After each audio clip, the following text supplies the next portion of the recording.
অনুরাগের ছোঁয়ার এক মোড় ঘোরানো পর্ব আজ। সূর্যকে অচেতন অবস্থায় পায় এক বৃদ্ধা ঠাকুমা।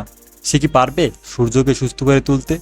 সো বিস্তারিত জানতে চ্যানেলটিকে সাবস্ক্রাইব করে এবং ভিডিওটিতে লাইক দিয়ে এখনই শুরু করা যাক। লাবণ্য ও দীপা বাড়িতে ফিরে আসলে সবাই শুধু একটা কথাই জানতে চায়, মিষ্কার বাড়িতে আসলে কি হয়েছিল। এদিকে লাবণ্য আর দীপা কিছু না বলতে চাইলে জয় বলে, মা, আজকে মিষ্কার সাথে বোঝাপড়া করতেই হবে, মিষ্কাকে উচিত শিক্ষা দিয়েই ছাড়ব। দিকে দীপা বলে, না ভাই, তুমি এমনটি করতে পারো না, আগে ডাক্তারবাবুকে খুঁজে বের করতে হবে। আর অন্যদিকে দেখা যায় সূর্য রাস্তার পাশে অচেতন হয়ে পড়ে আছে এবং এক বৃদ্ধা মহিলা কান্নাকাটি করতে থাকে এবং সূর্যকে বাঁচানোর জন্য সবার কাছে সাহায্য চাইতে থাকে।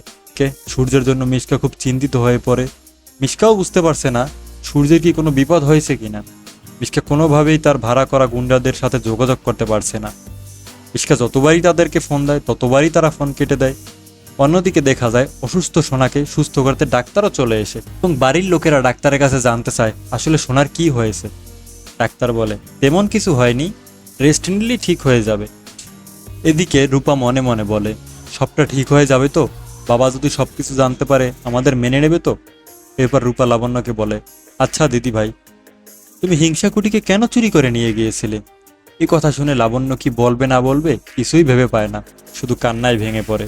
অন্যদিকে দীপার কাছে একটা ফোন আসে এবং তাকে জানায় সূর্যের অ্যাকাউন্ট থেকে অনেকগুলো টাকা একসাথে তোলা হয়েছে। দীপা কিছুই বুঝতে পারে না যে এতগুলো টাকা কে উঠালো এবং কোথা থেকে উঠালো।